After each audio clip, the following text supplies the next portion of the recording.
अक्सर बच्चों को ये प्रॉब्लम होता है कि बैकलॉग्स आ जाते हैं प्रिपरेशन में, और सर बैकलॉग आते हैं तो परेशानी हो जाती है, और परेशानी हो जाती है तो और बैकलॉग्स आ जाते हैं। यही इनफाइनाइट लूप में हम लोग फंसते रहते हैं। तो करे तो क्या करे सर, पूरी कॉन्फिडेंस की धज्जियां उड़ जाती है कि हमसे कुछ नहीं होने वाला, नहीं होने वाला हमसे नीट क्लियर, नहीं होने वाला हम लोग एम्स तक पहुंच सकते हैं। तो करे तो क्या करे। तो मैं जॉनथन मैथ्यू आपके लिए लेके आया ऐसे 5 टिप्स जिसको अगर आप फॉलो करोगे तो आप बैकलॉग की धज्जियां उड़ा दोगे। इट डजंट मैटर आप 11th में हो या 12th में हो, आई एम होपफुल कि अगर आप इसको फॉलो करोगे देन बैकलॉग्स का कोई भी प्रॉब्लम आपको कुछ नहीं होने वाला। सो लेट्स गो और देखते हैं कि ये 5 टिप्स क्या है।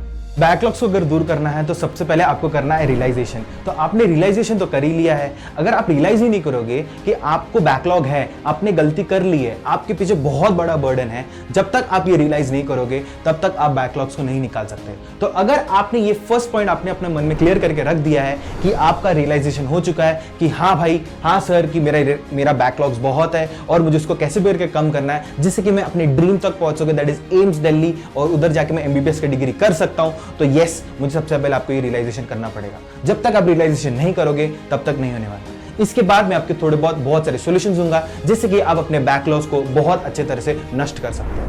दूसरा चीज, आपको पहले ट्रैकिंग करना पड़ेगा। अब ये ट्रैकिंग मतलब क्या होता है, आपको बेसिकली ट्रैकिंग में ये करना होता है कि आप एक पेपर ले लो और जो भी आपके बैकलॉग है ना उसको पहले लिख के रखो। जो भी पहले बैकलॉग है सब लिख के रखो, क्योंकि जब तक आप ऐसे लिख के नहीं रखोगे ना, आपको खुद एक आइडिया नहीं रहेगा कि आपके पास बैकलॉग है कितना, और आप प्लान नहीं कर पाओगे। तो सब दूसरी स्टेप है ट्रैकिंग करना। आप एक पेपर लो, उसमें आप लिख के रखो कि क्या क्या आपको बैकलॉग है। भी हो सकता है कि पूरा चैप्टर बैकलॉग हो, या हो सकता है कि आपने इसमें पीवाईक्यूज ना किए हो, या हो सकता है कि आपने इसमें एक्स्ट्रा क्वेश्चंस या एक्स्ट्रा कंसेप्चुअल जो भी चीजें अंडरस्टैंडिंग ना हो। तो वो सब आप चैप्टर के नाम के साथ 3-3 सब्जेक्ट के लिए, अगर आप फिजिक्स, केमिस्ट्री, बायोलॉजी के लिए कर रहे हो, 3 अलग अलग पेपर बनाओ और उसमें जो भी चैप्टर्स लिख के रखो और उसमें टिक करो कि तुम उसमें क्या प्रॉब्लम हो रहा है, थियरी में, बैकलॉग्स में या पीवाईक्यूज में, या क्या एग्जैक्टली क्या है उधर लिख के रखो। तो एक बार तुमने ट्रैकिंग कर लिया, फिर आप अपने तीसरे स्टेप तक जा सकते हो। एक बार आपने ट्रैक कर लिया, फिर आता है कंसिस्टेंसी। कंसिस्टेंसी बहुत इंपॉर्टेंट है, क्योंकि किसी भी प्लान में आगे बढ़ने से पहले आपको पहले ये ध्यान देना है कि आप कंसिस्टेंट हो। आपने जो भी आप प्लान करने वाले हो, आप उसको शिद्दत से हर दिन, हर घंटे आप उसको प्लान में अव्वल करोगे। ये कंसिस्टेंट होना बहुत जरूरी है, बिकॉज डॉक्टर बनना किसी का भी काम नहीं, उसके लिए मेहनत लगती है और उसमें आपको कंसिस्टेंट होना पड़ेगा। अगर आपको कोई भी चीज अच्छी नहीं लगती है फिर भी आपको करना पड़ेगा। हो सकता है कि आपको फिजिक्स पसंद नहीं है, हो सकता है आपको केमिस्ट्री पसंद नहीं है, बट आपको वो करना पड़ेगा, क्योंकि अगर आप एम्स दिल्ली तक पहुंचना चाहते हो फिर आपको कंसिस्टेंट होना बहुत जरूरी है। ठीक है। चौथा स्टेप जो मेरे हिसाब से बहुत इंपॉर्टेंट स्टेप है वो है आपका स्मार्ट वर्क। अब ये स्मार्ट वर्क मतलब क्या होता है? स्मार्ट वर्क इज बेसिकली आपको बैकलॉग्स कंप्लीट करना है, और इसका ये मतलब नहीं कि आप दुनिया भर का सारा चीज आप उठा के लेके बैठोगे। स्मार्ट वर्क में आपको बहुत स्मार्टली काम करना है। क्या होता है मतलब, अगर समझो मेरे पास यहाँ पर आपका एक डीपीपी है, इसमें बहुत सारे क्वेश्चन हो सकता है, इसमें आपके बेसिक क्वेश्चन हो सकता है और इसके आपके एसिडिक या एडवांस क्वेश्चन भी हो सकता है कि नहीं? बेसिक क्वेश्चन और एसिडिक क्वेश्चन हो सकता है। तो इसमें आपको वो वाले सवाल करने हैं जो आपके एसिडिक क्वेश्चन होते हैं या जो थोड़े बहुत बेसिक क्वेश्चंस के ऊपर होते हैं, क्योंकि अभी आपके पास टाइम नहीं है कि आप बेसिक क्वेश्चंस को बिल्ड करते चलो। आपको एसिडिक क्वेश्चंस करना है जिसके आपका कंसेप्चुअल लेवल एकदम हाई हो जाए और जिससे कि आपको मैक्सिमम आउटपुट मिले।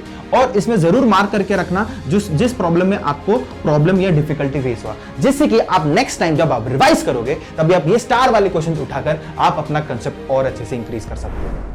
5वां स्टेप है एक प्रॉपर प्लानिंग, बिकॉज प्लानिंग के हिसाब से आप बैकलॉग्स को कभी भी नहीं निकाल सकते। एक प्रॉपर प्लान होना बहुत इंपॉर्टेंट है, और ये ऐसा प्लान नहीं होना चाहिए कि आप 7 बजे उठोगे फिर 7:30 को आप चलने जाओगे, नहीं, ऐसा प्लान क्यों नहीं चाहिए। बट एक डेडिकेटेड प्लान होना चाहिए जिसको आप कंसिस्टेंटली अगर आप फॉलो करोगे देन आप अपने बैकलॉग्स को जरूर तोड़ोगे। और साथ ही साथ ये प्रॉपर प्लानिंग के साथ आपका एक अच्छा टाइम मैनेजमेंट होना चाहिए। आपका एक अच्छा टाइम मैनेजमेंट आपका जरूर से होना चाहिए। अब ये टाइम मैनेजमेंट मतलब क्या होता है? अगर आपके पास हफ्ते में 7 दिन है और अगर 5 दिन अगर आप डमी स्कूल जाते हो या कोई कोचिंग जाते हो या किसी टीचर को फॉलो करते हो, उनको फॉलो करो। बट ये भी आप ध्यान दो कि 2 दिन मिल रहा है, फॉर एग्जाम्पल हो सकता है सैटरडे हो या संडे हो, इसमें आप जरूर ध्यान दोगे कि सैटरडे और संडे आप बैकलॉग्स के लिए दोगे। बट साथ ही साथ आपको यह भी ध्यान देना है कि बैकलॉग्स के वजह से आपका जो करंट अभी जो चल रहा है वो बैकलॉग्स में ना कन्वर्ट हो। आपको एक एक्स्ट्रा एफर्ट डालना ही पड़ेगा, बिकॉज अगर आपको एम्स दिल्ली पहुंचना है तो आपको एक एक्स्ट्रा एफर्ट डालना ही पड़ेगा।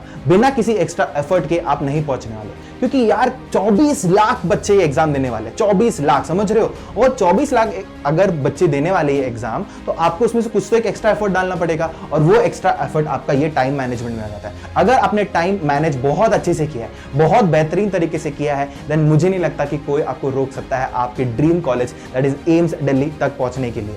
तो ये थोड़े बहुत टिप्स है जो आप अपने करियर में और आप अपने प्रिपरेशन में फॉलो कर सकते हो। और साथ ही साथ you can subscribe to Neat Marvels for more academic content, for more strategies, for more motivational. This is Jonathan Matthew signing off. Thank you.